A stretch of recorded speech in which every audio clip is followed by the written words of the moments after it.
Hi folks, Pauline here. Today I am going to share with you the 7 books that I personally think every gardener should read, especially over the winter time. So the books I'm going to share with you today are not, I have a couple, but most of them are not the typical how-to gardening books. They're more about how you think about the garden or reflect on the garden or why you garden or observing the garden. So I'll get into the list now with book number 1. So the first book on my list is The Sweetness of a Simple Life by Diana Beresford Croker. So what I love about this book is that this book it's actually really it's not a gardening book per se at all. It's more of a book on trees and science and observation of nature. It's about living a simple life. Um, it's really a book that allows you to really slow down and reflect on nature and how we live within nature. It's a really great book. So that's book number 1. Okay, so book number 2 is Bringing Nature Home by Douglas Tallamy. So this book, I love this book. This book makes you feel like your garden, even how humble it may be, even a balcony garden, is part of a larger ecosystem. It makes you feel like your garden and what you do in your garden is has a purpose, is purposeful, and it shows that it talks about planting native plants and how all of us gardeners, in whatever small way we do, help to support our ecosystem. So this is a great book, and this is my book number 2. Okay, book number 3 is Barnhart by Jenna Wogenrich.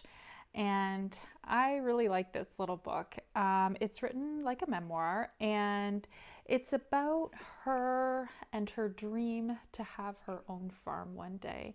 And it talks about her sort of homesteading on a small rented space for a house that she rents. And it talks about her learning to homestead with animals and gardening.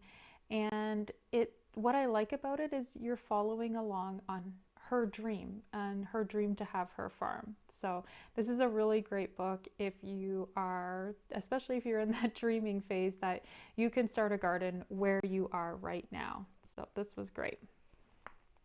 Okay, so moving on to the next category, I did put in some sort of more traditional how-to gardening books.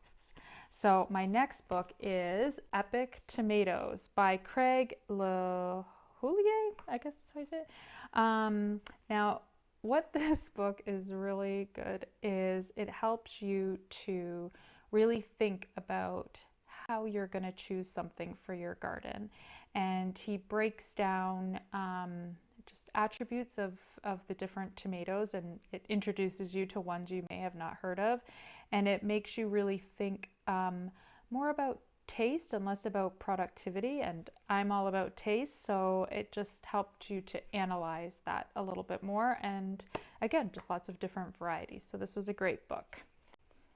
Okay, my next gardening books is another in the sort of how-to, and I'm putting both in because both were equally good. And since I'm starting a new vegetable garden this year, I was gonna go back and reference this book, so I pulled it out to put it on the list. So Charles Dowding, his books are great.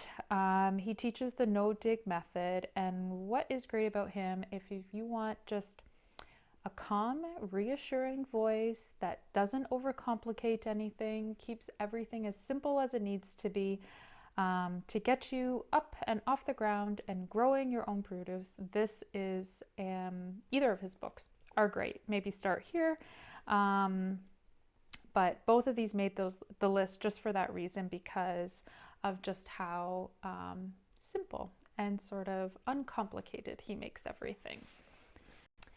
Okay, the next book I have in my series, and this is, well, in my 7 books, and this one is in the how-to again, is The Permaculture Garden by Hugh Richards, which he is on YouTube and he's got a great channel.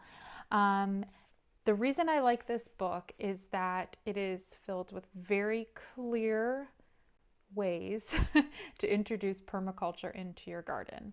So it is not overwhelming at all. It's very approachable, lets you do a little bit at a time, and really lets you think about your garden as a whole system, and not just individual raised beds. So if you are planning your garden over the winter, this is a good book to read to just help you introduce some of those permaculture principles. So this is my next choice. So this is one of the final choices I have for book number 7, which is Fork to Fork by Monty and Sarah Dawn. And this is one of his older books that he wrote with his wife.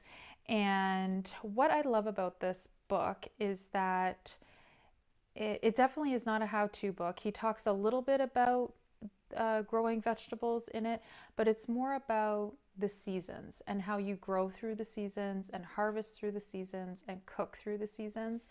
And what I like about that is that's personally why I garden. I garden so I can cook and I can share it with my family and friends. And this book inspires you to do that. It inspires you in the winter to sit through and look through seed catalogs and find those special seeds that's going to grow something that's going to make an excellent dish over the summer and harvest time. So that's one of the 7 that I have chosen. The last one, which I don't have, but I will put up a picture so you can see it, it's called Green Thoughts. And this is probably one of my all-time favorite books about gardening. And it's a collection of short stories, and in it she talks about gardening the way that you would talk about your companion in life. The good, the bad, the annoying, the things you treasure, the things you couldn't live without. And it's a honest, funny, witty book that is just a great winter read for somebody that is well seasoned in gardening. So that's the entire roundup of all 7/8 books on my reading list. Winter can feel like a very restless time for gardeners, and you can get overwhelmed and busy planning and overloading on information and overspending on seeds. But it is really a great time to sit down and reflect on why you garden and what the garden gives back to us, more than just produce.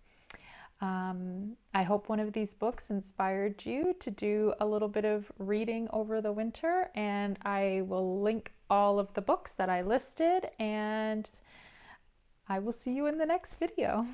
Bye for now.